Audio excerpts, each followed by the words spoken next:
অসমতার পরবর্তী অংশ আমরা এই ক্লাসে আলোচনা করব। তো অসমতার এই ক্লাসে আমরা আলোচনা করব যে পাওয়ার মেথড নিয়ে বা পাওয়ার মিন নিয়ে, অর্থাৎ শক্তি মধ্যক অথবা ঘাতের মধ্যক এই কনসেপ্টটা কি সেটা আগে আমরা ক্লিয়ার করব। এইটা রিলেটেড কনসেপ্টগুলো কি সেটা আমরা ক্লিয়ার করব। তারপরে হচ্ছে আমরা এই শক্তি মধ্যক রিলেটেড যে এমসিকিউ গুলো আছে সেগুলা সলভ করার চেষ্টা করব। তো প্রথমত এখানে আমরা দেখতে পাচ্ছি, আমরা একটু খেয়াল করি যে শক্তিমত্তক জিনিসটা আসলে কি সেটাকে বুঝতে হবে এবং এটার ক্রাইটেরিয়া গুলো আসলে কি। তো দেখেন, যদি n সংখ্যক ধনাত্মক বাস্তব সংখ্যা, তো দেখেন এখানে যে x1 আছে এটা অবশ্যই 0 থেকে বড়, তারপরে যে x2 আছে এটাও 0 থেকে বড়, n সংখ্যক দ্যাটস ওয়াই xn এটাও 0 থেকে বড়। এই প্রত্যেকটাই হচ্ছে পজিটিভ ইন্টিজার, ঠিক আছে। এবং এখানে নতুন আরো একটা বাস্তব সংখ্যা নেওয়া হয়েছে। মোস্ট ইম্পর্টেন্ট হচ্ছে এইটা কিন্তু শুধু বাস্তব সংখ্যা, এই পিটা হচ্ছে শুধু বাস্তব সংখ্যা। সো এই পিটা তিন ধরনের হতে পারে, 0 হতে পারে, 0 থেকে ছোট হতে পারে, 0 থেকে বড় হতে পারে। মানে এই পিটা কিন্তু ইন্টিজার নাম্বার নয়। সো এখানে আপনাকে বুঝতে হবে যেটা এই তিনটার মধ্যে যে কোনো একটা হতে পারে, কিন্তু এখানে বলে দেওয়া হয়েছে পি 0 হতে পারবে না। দ্যাট মিন্স এইটা 0 হতে পারবে না। তাহলে এখানে যে পি একটা বাস্তব সংখ্যা আছে, এটা হয়তোবা 0 থেকে বড় হবে, নয়তোবা 0 থেকে ছোট হবে। 0 হওয়ার কোনো সুযোগ নাই। আচ্ছা, তবে পি এর ঘাতকে আমরা এক্স্যাক্টলি এইরকম প্রকাশ করব। দেখেন, এম, এম বলতে মানে এমপি, পি মানে হচ্ছে পাওয়ার আর এম মানে হচ্ছে মিন, অর্থাৎ পাওয়ার মিন, অর্থাৎ ঘাতের মধ্যক বা শক্তি মধ্যক। সো আমরা যেখানেই আমরা এমপি দেখব এইটা দ্বারা আমরা বুঝবো এইটা হচ্ছে শক্তি মধ্যক। আচ্ছা, এখন দেখেন এমপি x1 x2 xn সমান হচ্ছে x1 to the power p x2 to the power p plus xn to the power p divided by n, এবং টোটাল অংশের পাওয়ার হচ্ছে 1 বাই p। এবং এই যে কনসেপ্টটা, এই কনসেপ্টটি হচ্ছে আমাদের পাওয়ার মিন। বিষয়টা বোঝাতে পেরেছি? এখন এইটার ক্ষেত্রে কিছু কন্ডিশন আছে, সেই কন্ডিশনগুলো কি এবং এই টপিক থেকে যে প্রশ্নগুলো আসতে পারে পরীক্ষাতে সেই সকল প্রশ্ন এই কন্ডিশনগুলো থেকে আসবে। তো কি কি বলা হয়েছে দেখেন। প্রথম বিষয় হচ্ছে যদি পি এর মান 1 হয়, তো এখানে পিটা কি ছিল আমরা আগে বলেছিলাম, পি হচ্ছে বাস্তব সংখ্যা। পিটা কি? পিটা হচ্ছে বাস্তব সংখ্যা, বাট পি 0 থেকে বড় হবে অথবা পি 0 থেকে ছোট হবে। সো আমরা যদি পি ইকুয়াল টু 1 হয়, যদি পি ইকুয়াল টু 1 হয় তাহলে দেখেন এই যে অংশটা এটা হয়ে যাবে এরকম, x1 plus x2 plus xn divided by n। আর এখানে যদি আমি 1 বসাই তাহলে এক্স্যাক্টলি এই মানটাই আমরা পেয়ে যাব। আর এই যে অংশটা এইটাকে আসলে বলা হয়ে থাকে অ্যারিথমেটিক মিন বা গাণিতিক গড়। এটা কিন্তু গাণিতিক গড়ের ডেফিনিশনের মধ্যে পড়ে, ঠিক আছে। আমরা কিন্তু আমাদের এই অসমতার প্রথম অংশগুলোতে এই গাণিতিক গড়, জিওমেট্রিক যে মিন আছে অর্থাৎ গুণোত্তর গড়, তারপরে হচ্ছে হারমোনিক মিন, এই বিষয়গুলো নিয়ে কিন্তু আমরা আলোচনা করেছিলাম, ঠিক আছে। এইগুলাই, জাস্ট এইগুলাই। তাহলে যদি আমরা পি ইকুয়াল টু 1 ধরি, পি ইকুয়াল টু যদি আমরা 1 ধরি তাহলে আমরা কি পেয়ে যাই? অ্যারিথমেটিক মিন পেয়ে যাই। অ্যারিথমেটিক মিনস মানে গাণিতিক গড় পেয়ে যাই, ঠিক আছে। এখন যদি পি ইকুয়াল টু 2 হয় তখন কাহিনীটা কি হবে দেখেন। যদি পি ইকুয়াল টু 2 হয় তাহলে এইগুলো হয়ে যাবে 2 2, তখন এখানে হবে 1/2। দেখেন এখানে কত সুন্দর জিনিস হয়ে যাবে 1/2। আর যে কোনো কিছু পাওয়ার 1/2 মানে হচ্ছে রুট ওভার আছে। দেখেন, মনে করেন এক্স এর পাওয়ার হাফ, এর মানে হচ্ছে রুট ওভার এক্স। এক্স এর পাওয়ার হাফ মানে রুট ওভার এক্স। মনে করেন এক্স এর power 1/3, that means cube root x. ঠিক আছে, এটা মনে রাখতে হবে আপনাকে। তারপর আমরা যদি বলি যে x two the power 1/4, that means এখানে 4 আর এখানে হচ্ছে এক্স। এইগুলো হচ্ছে একেবারেই বেসিক বিষয়, ঠিক আছে। সো আমরা যদি এখানে হাফ বসাই তখন এক্স্যাক্টলি এরকম একটা কিছু আসবে। এই হাফেরটাকে যদি আমরা বাদ দিয়ে দিই তাহলে এখানে আসবে রুট ওভার।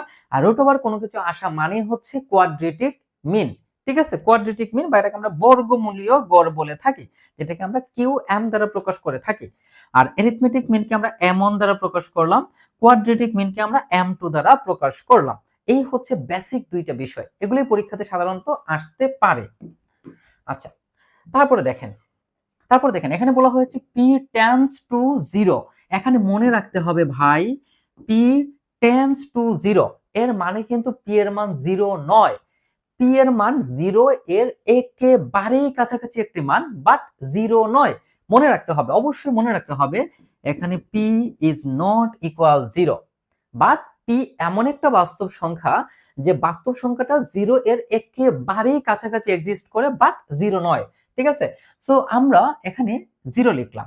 এখন আপনার মনে প্রশ্ন আসতে পারে যে যেহেতু এটা জিরো নয়, তাহলে আমরা জিরো কিভাবে লিখলাম? জিরো এর একেবারেই কাছাকাছি একটা মান। ফর এক্সাম্পল, আমরা এরকম একটা মান নিলাম, দেখেন আমরা এটাকে অলমোস্ট জিরো বলতে পারি, বাট এটা জিরো নয়, জিরো থেকে একটু বড়, বাট জিরো এর একেবারেই কাছাকাছি মান। সো আমরা এই জন্য এখানে জিরো ধরলাম। দ্যাট মিনস জিরো এর একেবারেই কাছাকাছি মান যখনই আমরা ধরবো তখনই আমরা পাবো জিওমেট্রিক মিন। ঠিক আছে, গাণিতিক জ্যামিতিক গড়। এখন আপনার মনে প্রশ্ন আসতে পারে যে এখানে তো আমাদের ওই যে আমাদের যে শক্তি মধ্যকের যে ডেফিনিশনটা ছিল, ওইটাতে এখানে আসলে প্রপারলি ফুলফিল হয় নাই। হ্যাঁ, হয় নাই, বাট এইটাই হচ্ছে জিওমেট্রিক মিন। এইটা আপনাকে মনে রাখতে হবে। ঠিক আছে, আরেকটা রয়েছে আমাদের হারমোনিক মিন। যদি আমরা পি ইকুয়াল টু -1 বসাই, আমরা প্রথমে বলেছিলাম P is a real number, but p is not equal zero. So zero থেকে বড় হতে পারে, আবার ছোটও হতে পারে। তো আমরা জিরো থেকে বড় ধরলাম 1 2, এখন জিরো থেকে ছোট ধরবো -1। তো -1 যদি ধরি তাহলে এক্স্যাক্টলি আমরা এরকম একটা স্ট্রাকচার পেয়ে যাব, যেটাকে বলা হবে হারমোনিক মিন। তো এই ছিল আমাদের শক্তি মধ্যকের বেসিক বিষয়। এখন এখানে আরো এক দুইটা ছোট ছোট বিষয় আছে, একটু দেখে নিচ্ছি। সেটা হচ্ছে, দেখেন যদি পি এর মান ধনাত্মক দিকে অসীম পর্যন্ত যায়, অ্যাকচুয়ালি অসীম বলে কোনো কিছু এক্সিস্টই করে না, মানে অনেক দূর, মানে এটা এক্সিস্ট করে না, বাট অনেক দূর একটা মান, যে মানটা আমরা জানি না কতটুকু দূর, যদি এইরকম যাই ধনাত্মক দিকে, দেখেন পজিটিভ দিকে যদি যাই তাহলে আমরা ম্যাক্সিমাম মান পাবো। ঠিক আছে, আর যদি ঋণাত্মক দিকে, দেখেন এখানে এই যে প্লাস এবং মাইনাস দ্বারা জাস্ট তার ডাইরেকশনটাকে বোঝানো হয়। ঠিক আছে, একটা পজিটিভ দিক, একটা হচ্ছে নেগেটিভ দিক। ঠিক আছে, দেখেন এক লক্ষ্য করেন, আমি বললাম পজিটিভ দিকে মানে +2, আর একটা বললাম -2। সো এখানে অ্যাকচুয়ালি বোঝানো হয় মান +2 বা মান -2 এরকম না, এর মানে হচ্ছে সে ধনাত্মক দিকে 2 গড় গেল, আর এটা দ্বারা বোঝানো হয় সে ঋণাত্মক দিকে 2 গড় আসলো। তার মানে এই প্লাস মাইনাস দ্বারা আসলে তার ডাইরেকশনটাকে জাস্ট বোঝানো হয়, তার ভ্যালুকে কিন্তু না। ঠিক আছে, আচ্ছা, সো এই জিনিসগুলো বুঝলাম। এখন লক্ষ্য করি আমরা, এখন লক্ষ্য করেন, দেখেন যদি পি এবং কিউ দুইটা বাস্তব সংখ্যা হয়, যেখানে পি কিউ থেকে ছোট, পি এবং কিউ দুইটা বাস্তব সংখ্যা, but p is less than q, তাহলে এই পি এর যে শক্তি মধ্যক হবে, সেই শক্তি মধ্যকটা কিউ এর শক্তি মধ্যক থেকে ছোট অথবা সমান হবে। দেখেন এখানে কিউ কিন্তু বড়, সো এখানে জাস্ট আমরা লিখতে পারি m p less than m q. তো এম পি দ্বারা আমরা বুঝি যে পি এর যে শক্তি মধ্যক, ঠিক আছে, মানে পাওয়ার মেথড, ঠিক আছে, এম পি মানে পাওয়ার মিন, আর এইটা হচ্ছে কিউ একটা বাস্তব সংখ্যা, যার জন্য এটা হচ্ছে পাওয়ার মিন। তো যদি পি থেকে কিউ বড় হয়, তাহলে এম পি থেকে এম কিউটা বড় হবে, অথবা সেটা সমানও হতে পারে। ঠিক আছে, ওকে। সো এই হচ্ছে বিষয়। আরেকটা বিষয় আপনাকে মনে রাখতে হবে, যেটা আমরা এই অসমতার একেবারে বেসিক ক্লাসে আমরা আলোচনা করেছিলাম, যে সব থেকে ছোট হচ্ছে হারমোনিক মিন, তার থেকে কে বড়? তার থেকে বড় হচ্ছে জিওমেট্রিক মিন, তার থেকে কে বড়? তার থেকে বড় হচ্ছে অ্যারিথমেটিক মিন, আর এই সবগুলো থেকে বড় হচ্ছে কোয়াড্রেটিক মিন। এই রিলেশনটাকে আপনার মাথার একেবারে ভেতরে ঢুকিয়ে নিতে হবে, কারণ এই রিলেশনটা সরাসরি পরীক্ষাতে আসতে পারে। ঠিক আছে, সরাসরি পরীক্ষাতে আসতে পারে, মোস্ট ইম্পর্টেন্ট এটা। ঠিক আছে, সো এই জিনিসটা আমরা জাস্ট মনে রাখবো। তো এই ছিল আমাদের শক্তি মধ্যকের বেসিক বিষয়। এখন চলেন আমরা এমসিকিউ সলভ করি। আচ্ছা, সো প্রথম এমসিকিউতে কি বলা হয়েছে, যদি n সংখ্যা ধনাত্মক সংখ্যা xi এর জন্য p ঘাত এর যে সূত্র, সেটা হচ্ছে এইটা। দেখেন কত সুন্দর সূত্র। তো সূত্রটা কি ছিল, আমি এখানে সাইডে লিখে রেখেছি, mp মানে হচ্ছে পাওয়ার মিন। এখানে কি বলেছে দেখেন, n সংখ্যক ধনাত্মক সংখ্যা, so x2 x1 x2 xn, আর এটাকে আমরা কিভাবে প্রকাশ করি, এরকম যে x1 plus x2 প্লাস, দেখেন এই যে এখানে মান আমরা দেখতে পাচ্ছি, আমরা এটাকে একটু লক্ষ্য করি, x1, দেখেন x1 to the power p, x2 to the power p, xn to the power p divided by n, তার পাওয়ার হচ্ছে 1/p, এবং এটাকে আমরা এইভাবে প্রকাশ করতে পারি। মানে এটা হচ্ছে একেবারে সরাসরি p ঘাত মধ্যকের সূত্র, p ঘাত মধ্যকের সূত্র। তাহলে p ঘাত মধ্যকের সূত্রটা কি? এক্স্যাক্টলি এইটা, ঠিক আছে, এক্স্যাক্টলি এটা খুব সিম্পল বিষয়। তো এই জিনিসটাই হচ্ছে এইটার সমাধান, আমরা আশা করি বুঝতে পেরেছি। তো দেখেন এটা এক্সপ্লেনেশনটা আমরা একটু দেখে নেই। তো দেখেন এটা হচ্ছে পি ঘাত মধ্যকের সংজ্ঞা। ওকে, নেক্সট কোশ্চেন। তো কি বলেছে দেখেন, পি ঘাত মধ্যকের ক্ষেত্রে যদি পি ইকুয়াল টু 1 হয়, মনে আছে তো আমরা পি এর চারটা মান ধরে দেখেছিলাম। কি কি দেখেছিলাম? যে পি ইকুয়াল টু 1 হলে কি হবে, পি ইকুয়াল টু 2 ধরলে কি হবে, পি এর মান 0 এর কাছাকাছি ধরলে কি হবে, আর একটা ছিল পি এর মান আমরা যদি -1 ধরি তাহলে কি হবে। চারটা মান ধরে আমরা দেখেছিলাম। সো পি এর মান যদি 1 হয় তাহলে সেটাকে আমরা কি বলি? তাহলে সেটাকে আমরা বলি অ্যারিথমেটিক মিন, অর্থাৎ গাণিতিক গড়। গাণিতিক গড়। যদি পি এর মান 2 হয় তাহলে সেটা হচ্ছে কোয়াড্রেটিক মিন, অর্থাৎ বর্গমূলীয় গড়। আর পি টেন্ডস টু যদি 0 হয়, টেন্ডস টু 0 মানে 0 এর একেবারেই কাছাকাছি একটি মান, তাহলে সেটা হয়ে যায় জিওমেট্রিক মিন, অর্থাৎ জ্যামিতিক গড়। আর পি এর মান যদি -1 হয় তাহলে এটা হয় হারমোনিক মিন। ঠিক আছে, কি হয় এটা? Harmonic mean. এই চারটা জিনিস কিন্তু আমরা একটু আগে ডিটেইলস শিখে এসেছি। সো এখানে বলেছে p equal to 1। So p equal to 1 হলে কি হবে? এটা অ্যারিথমেটিক মিন, অর্থাৎ গাণিতিক গড়। Simple concept. আর এই চারটা জিনিস একটু দেখে নেন, দেখেন। তো এই হচ্ছে চারটা বিষয়, এই চারটা বিষয় থেকে চারটা এমসিকিউ পরীক্ষাতে আসতে পারে, যদিও একটা আসবে পরীক্ষাতে। তো দেখেন এই হচ্ছে p ইকুয়াল টু যদি 2 হয় তাহলে এটা কি হবে বলেন তো? Quadratic mean. দেখেন বর্গমূলীয় গড়। Okay, next. p tends to যদি 0 হয় তাহলে কি হবে এটা? Geometric mean. কত সুন্দর। আর যদি কি হয়, p ইকুয়াল টু -1 হয় তাহলে এটা হয়ে যাবে আমাদের হারমোনিক মিন। অর্থাৎ শক্তি মধ্যকের চারটা জাস্ট কন্ডিশন আমরা এখানে অ্যাপ্লাই করে চারটা এমসিকিউ পেয়ে গেলাম। ওকে, আসেন পরের প্রশ্নটা। কি বলেছে? যদি p লেস দেন q হয় তাহলে সম্পর্কটা কি হবে? mp। দেখেন মনে আছে তো, mp less than mq but equal সহ। খুবই সুন্দর একটা প্রশ্ন। এই যে দেখেন এইটাই আনসার, একটু আগে আমরা দেখে এসেছি, এইটি হচ্ছে এটার সমাধান। ওকে, তারপর দেখেন কি বলেছে, নিচের কোন ক্রমে মধ্যকগুলোর মান বৃদ্ধি পাচ্ছে। তো মধ্যকগুলোর মান কিভাবে বৃদ্ধি পায় মনে আছে আপনার? মনে আছে সব থেকে ছোট কে ছিল? Harmonic mean. তারপরে কে ছিল? Geometric mean. তারপরে কে ছিল? Arithmetic mean. এই যে দেখেন সম্পর্ক। আর এই সবগুলো থেকে যে বড় ছিল সেটা হচ্ছে কোয়াড্রেটিক মিন। কত সুন্দর সম্পর্ক, তাই না? তো এই সম্পর্কগুলোর ক্রম আপনার পরীক্ষাতে আসতে পারে, সো ক্রমটা আপনাকে অবশ্যই মনে রাখতে হবে। ঠিক আছে, ওকে, নেক্সট। কি বলেছে দেখেন, x1 x2 xn এর সকল মান যদি সমান হয় তাহলে মধ্যক অসমতার ক্ষেত্রে কি ঘটবে? যদি সমান হয় তাহলে ডেফিনেটলি mp সমান mq হবে। এটাই আসলে সিম্পল বিষয়, আশা করি ক্লিয়ার। অর্থাৎ এখানে যে বাস্তব সংখ্যাগুলো থাকবে, ধনাত্মক বাস্তব সংখ্যা যেগুলো থাকবে, যদি সবগুলো সমান হয় তাহলে তার শক্তি মধ্যকও সমান হবে। ওকে, নিচের কোন সম্পর্কটি সত্য বলেন তো? কত সুন্দর একটা প্রশ্ন। আগে যেটা আমরা পড়ছি, চারটা রিলেশনের মধ্যে একটা রিলেশন তো এখানে আছে। সো আপনারা এটা বলে নেবেন, ঠিক আছে? Arithmetic mean is greater than equal geometric mean. সবথেকে বড় হচ্ছে জিওমেট্রিক মিন, সবথেকে ছোট হচ্ছে হারমোনিক মিন, ঠিক আছে? ওকে, তারপর এইটা দেখেন কত সুন্দর একটা প্রশ্ন। একটু ক্লিয়ারলি বুঝি আমরা এটা। এখানে a এবং b দুইটা কি? বাস্তব সংখ্যা। এবং m3ab, সো এই যে m3, এই 3টাকে আমরা mp এর সাথে তুলনা করি, mp এর সাথে তুলনা করি, তাহলে এখানে যে সূত্রটা হবে সেটা কি রকম হবে দেখেন। এটা ছিল আমাদের সূত্র, এটা ছিল আমাদের সূত্র। তাহলে আমাদের সূত্রটা হবে দেখেন, যেহেতু এখানে পাওয়ার কত দেয়া আছে 3, তাহলে হবে a cube plus b cube, আর নিচে কি হবে 2, নিচে কি হবে 2। 2 কেন? কারণ এখানে মান হচ্ছে দুইটা, এ এবং বি অর্থাৎ দুইটি, এই দুই যে মান, এই দুই মানের জন্য হচ্ছে 2। আর এই কিউব কেন হয়েছে, কারণ এখানে যে পাওয়ার 3 মানে m3, সো 3, আর এর পাওয়ার হচ্ছে 1/p, তার মানে 1/3।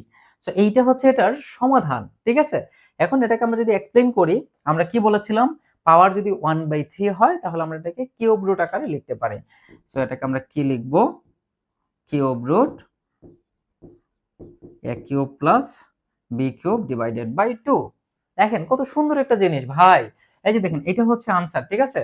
তাহলে cube root a cube plus b cube divided by 2, এইটাই হচ্ছে সমাধান। আমি আবারও একবার বলি, এই টাইপের প্রশ্ন যদি পরীক্ষাতে আসে, আপনাকে দেখতে হবে যে সংখ্যা কয়টা দেয়া আছে। যতগুলো সংখ্যা থাকবে নিচে হবে তত, সহজ বিষয়। যতগুলো সংখ্যা থাকবে নিচে হবে তত, যতগুলো সংখ্যা থাকবে সেই দুইটা সংখ্যাকে আমরা যোগ আকারে লিখে দিব। এখানে যত থাকবে এম এর নিচে, এম এর ঠেঙ্গের মধ্যে যত জুলাই থাকবে সেইটাকে এখানে পাওয়ারে দিয়ে দিবেন, আর এইটাই হবে পাওয়ার 1 বাই তত, যত থাকবে তত। 3 থাকলে 3, এখানে যদি 2 থাকতো তাহলে এখানে হতো 2, আর এখানে নিচে হচ্ছে যতগুলো সংখ্যা তত। বিষয়টাকে আমি বোঝাতে পেরেছি। আরেকটা এক্সাম্পল নেই। মনে করেন প্রশ্ন হচ্ছে এ বি সি তিনটা সংখ্যা, আর আপনাকে বলেছে কি যে m2 এ বি সি নির্ণয় করো। তখন ব্যাপারটা কেমন হবে বলেন তো, তখন ব্যাপারটা হবে এ স্কয়ার, কেন স্কয়ার, কারণ এখানে 2 প্লাস বি স্কয়ার, তারপর সি স্কয়ার, আর নিচে হচ্ছে যতটা সংখ্যা তিনটা, সো 3, আর পাওয়ার হচ্ছে 1 বাই তত, মানে যত কি আছে এম এর নিচে, তাহলে এখানে 2, সো হচ্ছে 1/2। সো এটাকে আমরা লিখতে পারি root over a square plus b square plus c square divided by 3। তো এই টাইপের প্রশ্নগুলো এক্স্যাক্টলি আমরা এভাবে সমাধান করব। আই হোপ ক্লিয়ার, মানে এটা আপনাকে একটু বুঝে নিতে হবে, তাহলেই হয়ে যাবে। ওকে,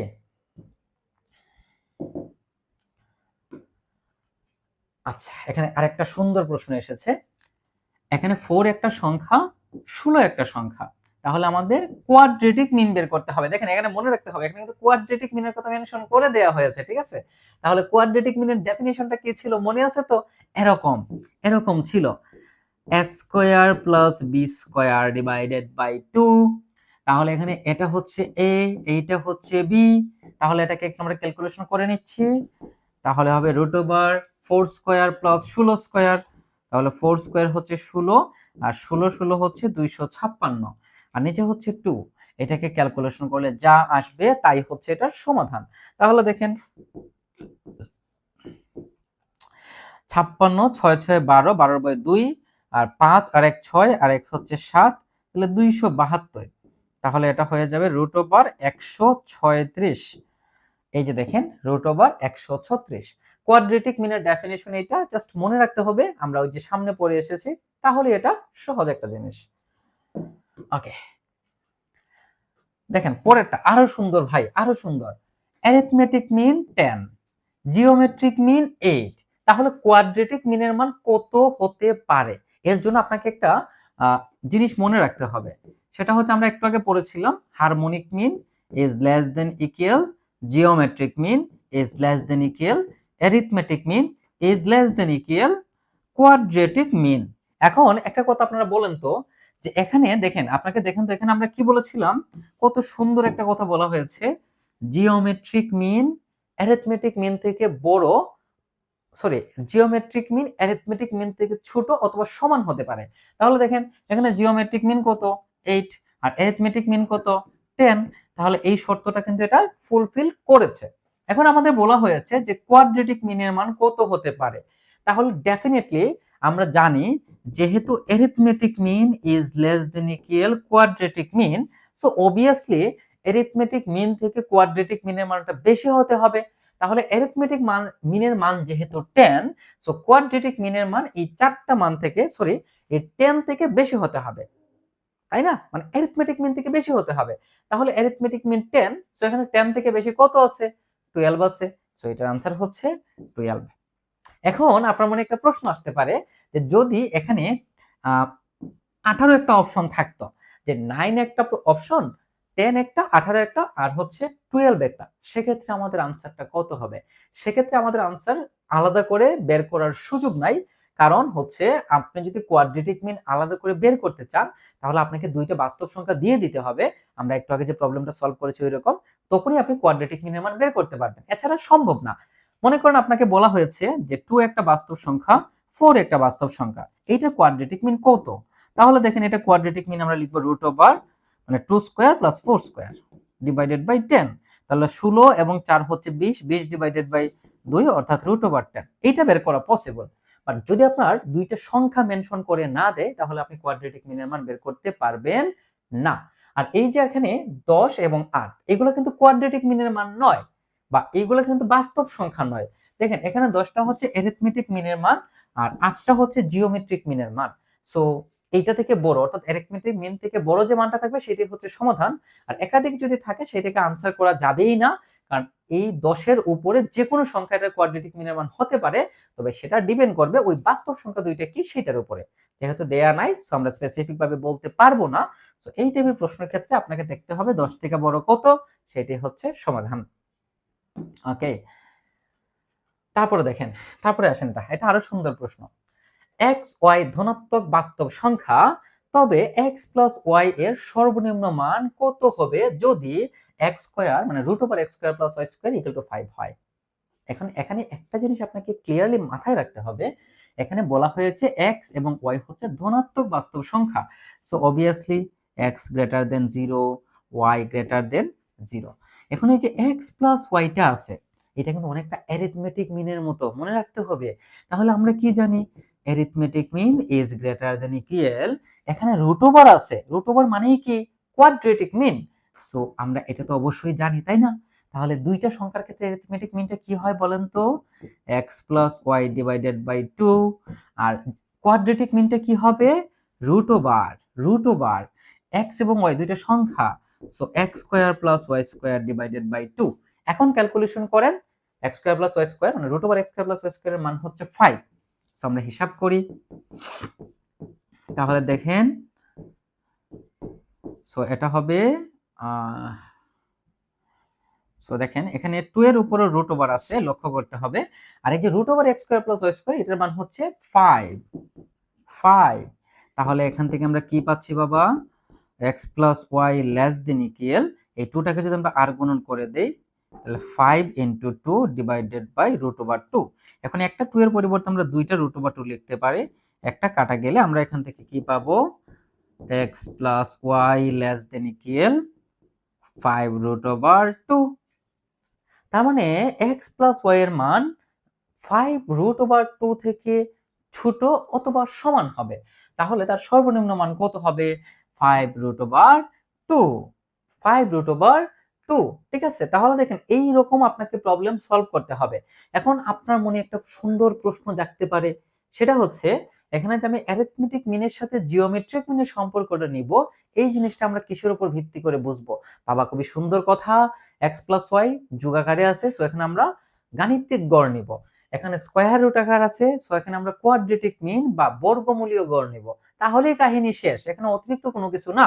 তো এটার সমাধান হচ্ছে 5 রুট ওভার 2। তারপরে দেখেন এই যে আরেকটা প্রশ্ন, সেম প্রশ্ন। সো এখানে বলা হয়েছে x cube plus y cube equal to 2, তবে x প্লাস y এর সর্বনিম্ন মান কত? তো এইটাও আপনি সেম প্রসেসে সমাধান করবেন। এটা যেহেতু কিউব আছে, কি আছে, কিউব আছে, সো আপনাকে এখানে ওই যে p এর জায়গাতে 3 ধরে সমাধান করলে এটা চলে আসবে 2। ঠিক আছে, দেখেন 2। ওকে, এখন আমরা শক্তি মধ্যক নিয়ে এতক্ষণ আলোচনা করলাম। এইটা হচ্ছে আমাদের অসমতার লাস্ট টপিক বলা যায়, বায়োস্ট্রাস অসমতা। খুবই কঠিন একটা শব্দ। ওই বেচারা কি করছিল আমরা একটু দেখেন। বায়োস্ট্রাস অসমতা হলো গুণফল সম্পর্কিত একটি মৌলিক অসমতা। তো পরীক্ষাতে আপনার আসতে পারে খুবই সিম্পল একটা প্রশ্ন, গুণফল সম্পর্কিত মৌলিক অসমতা কোনটি? বললেই চোখ বন্ধ করে বায়োস্ট্রাস অসমতা। এটি মূলত একটি বা একাধিক আকারের পদের গুণফলকে সেই পদের সরল গুণফলের সাথে তুলনা করে। তো এখানে এই জিনিসটা একটু আমরা যদি প্র্যাকটিক্যালি চিন্তা করি, সেটা হচ্ছে যে x1 x2 xn n সংখ্যক পজিটিভ ইন্টিজার নাম্বার ধনাত্মক বাস্তব সংখ্যা হয়, তবে অসমতাটা হচ্ছে এরকম, 1 plus x1 into 1 plus x2 into 1 plus xn greater than equal 1 plus x1 plus x2 plus xn। ঠিক আছে, এইটাই হচ্ছে বায়োস্ট্রাস অসমতা। আর এই যে দেখেন, এই অংশের সাথে এই অংশের গুণ আছে, আবার এই অংশের সাথে এই অংশের গুণ আছে। সো এখানে আমরা প্রোডাক্ট সিরিজ ইউজ করতে পারবো। এই যে দেখেন product series greater than equal 1 plus, আর এখানে সবগুলো যোগ আছে, সো এখানে সামেশন ইউজ করতে পারে। সো এখানে হচ্ছে আমাদের গুণের একটা ধারা, আর এটা হচ্ছে যুগের একটা ধারা। সো গুণের একটা ধারার সাথে যুগের একটা ধারার যে সম্পর্ক স্থাপনকারী অসমতা, which is called Weierstrass inequalities. I hope clear. এখন এইখানে কিছু কন্ডিশন আছে, এগুলো আমাদেরকে মনে রাখতে হবে। দেখেন, যদি সকল xi -1 এর থেকে বড় হয়, দেখেন যদি সকল xi -1 থেকে বড় হয়, -1 থেকে বড় হয় এবং তারা সবাই একই চিহ্নের হয়, অর্থাৎ সবগুলো পজিটিভ অথবা সবগুলো নেগেটিভ, তবে বায়োস্ট্রাস অসমতার রূপ হচ্ছে এইটা। মনে রাখতে হবে ভাই। আরেকটা শর্ত হচ্ছে, যদি xi এর মানগুলি -1 থেকে বড় এবং 1 থেকে ছোট হয়, তাহলে শর্তটা হচ্ছে এইরকম। শর্তগুলো মনে রাখতে হবে, এগুলো থেকে আসতে পারে। আর যদি সবগুলা বাস্তব সংখ্যা সমান হয়, যদি সবগুলা বাস্তব সংখ্যা সমান হয়, দেখেন যদি সকল বাস্তব সংখ্যা 0 হয়, তখন আপনার এই অসমতাটা সমান হবে। অন্যগুলোর ক্ষেত্রে, অর্থাৎ আরো যে আমরা অসমতা পড়েছিলাম সেইগুলোর ক্ষেত্রে এরকম ছিল, বাস্তব সংখ্যাগুলো যদি সমান হয় তাহলে ওই বায়াসড মানে ওই অসমতাটা সমান হবে। কিন্তু এটা একটু ব্যতিক্রম। বায়াসড অসমতা বলেছে সকল বাস্তব সংখ্যা যদি শূন্য হয় তাহলেই অসমতাটা সমানে পরিণত হয়ে যাবে। সো আমরা আশা করলাম এতটুকু পর্যন্ত ক্লিয়ার। এখন আসেন আমরা এটাকে নিয়ে একটু এমসিকিউ খেলি। সো বায়োস্ট্রাস অসমতা সাধারণত কোন ধরনের গাণিতিক সম্পর্ক নিয়ে কাজ করে? গুণফলের সাথে যোগফলের সম্পর্ক। একটু আগে আমরা কি বলেছিলাম, যে গুণফলের ধারার সাথে বা গুণফলের সাথে যোগফল রিলেটেড একটা যে ধারা, which is called বায়োস্ট্রাস ইনইকুয়ালিটিস বা বায়োস্ট্রাস অসমতা। তো এটা হচ্ছে গুণফলের সাথে যোগফলের যে তুলনা, সেটি হচ্ছে বায়োস্ট্রাস অসমতা। আচ্ছা, সো এখানে n সংখ্যক অঋণাত্মক বাস্তব সংখ্যা। দেখেন, অঋণাত্মক মানে ঋণাত্মক নয়, তার মানে xi গ্রেটার দেন ইকুয়াল 0। আর যদি এখানে অঋণাত্মক না বলে ধনাত্মক বলতো, তাহলে আমরা বলতাম xi গ্রেটার দেন 0। অঋণাত্মক মানে ঋণাত্মক নয়, তার মানে এখানে শূন্যটাও এক্সিস্ট করে। আর যদি বলে ধনাত্মক, সেক্ষেত্রে শূন্যটা এক্সিস্ট করবে না, শূন্য থেকে বড় বাস্তব সংখ্যাগুলোকে বোঝাবে। I hope clear. তো এই এখানে xn মানে n সংখ্যক বাস্তব সংখ্যা নেওয়া হয়েছে, সেক্ষেত্রে বায়োস্ট্রাস অসমতাটা কি হবে? খুব সুন্দর বিষয়। দেখেন, বায়োস্ট্রাস অসমতাটা এক্স্যাক্টলি এরকম হবে। দেখেন, এরকম 1 plus x1 1 plus x2 dot dot 1 plus xn। ঠিক আছে, তারপর হচ্ছে greater than equal 1 plus x1 plus x2 plus xn, which is our Weierstrass inequalities, which is our right answer. So এই অংশটাকে আমরা এই যে প্রোডাক্ট সিরিজ দিতে পারি, এটাকে প্রোডাক্ট নোটেশন বলা হয়।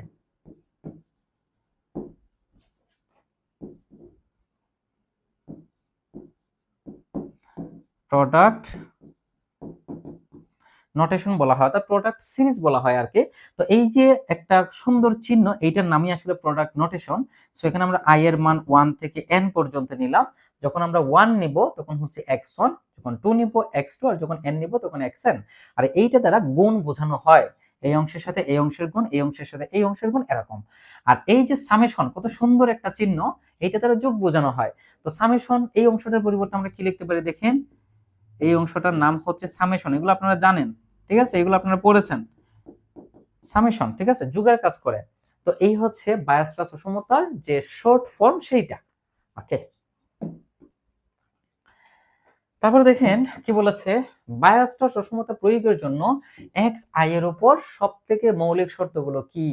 তো শর্তটা হচ্ছে ভাই, xy গুলি শূন্য অথবা ধনাত্মক হতে হবে, অর্থাৎ অঋণাত্মক হতে হবে। দেখেন, একই শব্দ মানে একই জিনিস বা দুই ভাবে প্রকাশ করা হয়েছে। একটা বলা হয়েছে এটা শূন্য হতে হবে অথবা ধনাত্মক হতে হবে। আবার এই এই যে অংশটা, এই অংশটাকে এত কষ্ট করে না লিখে যদি বলা হতো ও ঋণাত্মক, তাহলে কি খুব বেশি সমস্যা হয়ে যেত? বলেন, খুব বেশি সমস্যা হয়ে যেত না? একই জিনিস, একই কনসেপ্ট, ঠিক আছে, একই কনসেপ্ট, জাস্ট একটু ফিল করতে পারলেই ওকে। আচ্ছা, সো এইটাই আনসার। তারপরটাতে কি বলেছে দেখেন, বায়োস্টাস অসমতা সমতা কখন হবে? যখন সকল xi 0, একটু আগে আমরা বলেছি যখন সকল বাস্তব সংখ্যা 0 হবে তখন বায়োস্টাস অসমতা সমতায় পরিণত হয়ে যাবে, তখন আর অসমতা থাকবেই না। ঠিক আছে, ওকে। আসেন এখানে আমরা একটু সুন্দর প্রশ্ন দেখি। x1 equal to a, x2 equal to b, so এরকম x3 equal to হচ্ছে 0। সো আমরা এখানে দুইটার মান আছে, সো আমরা এটা কিভাবে লিখতে পারি যে বায়োস্টার সমতা আকারে প্রকাশ করলে 1 প্লাস a, পরেরটা 1 প্লাস b, তারপর কি হবে গ্রেটার দেন ইকুয়াল 1 প্লাস এই দুইটার যোগফল অর্থাৎ a প্লাস b। সো এটা না, এটা হচ্ছে এটার आंसर। দেখেন 1 plus a into 1 plus b greater than equal 1 plus ab। Sorry 1 একটা থাকতে হবে এখানে, এই যে প্রথমটা, সরি প্রথমটা, এই যে দেখেন 1 plus a plus b। So প্রথমটি হচ্ছে এটা সমাধান, জাস্ট বায়োস্টাস অসমতায় জাস্ট আপনি মূল শর্তের মধ্যে x1 = a, x2 = b বসিয়ে দিবেন। এটা নাই, এটা এই অংশ নাই, আশা করি ক্লিয়ার। আচ্ছা, তারপর বলেছে যে xi এর মান যদি -1 থেকে বড় এবং 0 থেকে ছোট হয় তাহলে এইগুলোর মধ্যে যে সম্পর্ক সেটা হচ্ছে এই রকম। এইটা দেখেন ভাই একেবারে সিম্পল কনসেপ্ট, কিন্তু এইটা দ্বারা প্রোডাক্ট নোটেশন বোঝানো হয়, মানে বাম দিকে গুণগুলা রয়েছে, তারপর less than equal 1 plus summation, অর্থাৎ এখানে যোগ থাকবে, এটা হচ্ছে গুণ।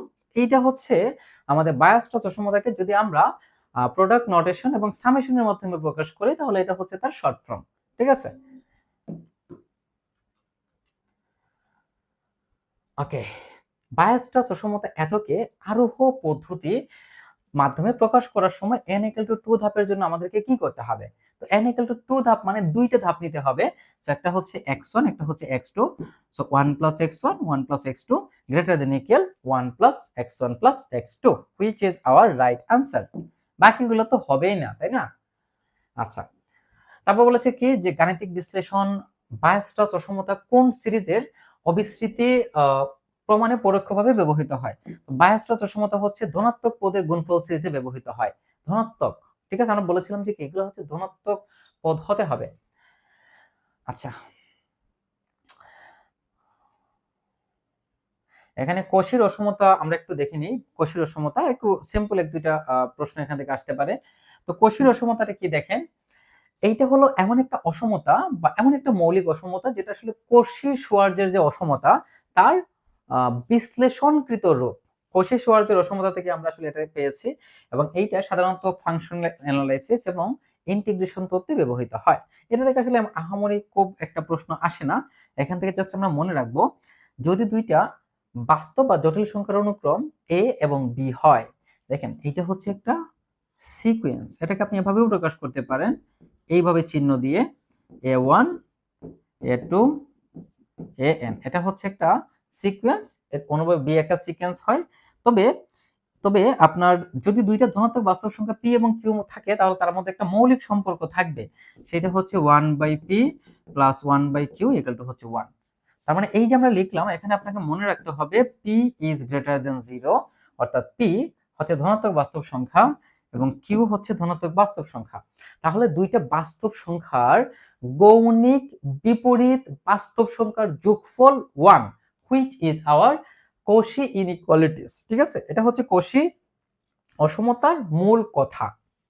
Cauchy অসমতার মূল কথা এইটাই। ঠিক আছে, আচ্ছা এখন এখানে আরেকটা কিছু শর্ত আছে, দেখেন যদি p > 1 হয় q > 1 হয় তাহলে এই অসমতাটাকে এইভাবে লেখা যায়। জাস্ট বেসিক বিষয়টা দেখে নেবেন। আপনাদেরকে যে জিনিসটা মনে রাখতে হবে এইটা হচ্ছে Cauchy অসমতার মৌলিক আকার। এটা কি মৌলিক আকার,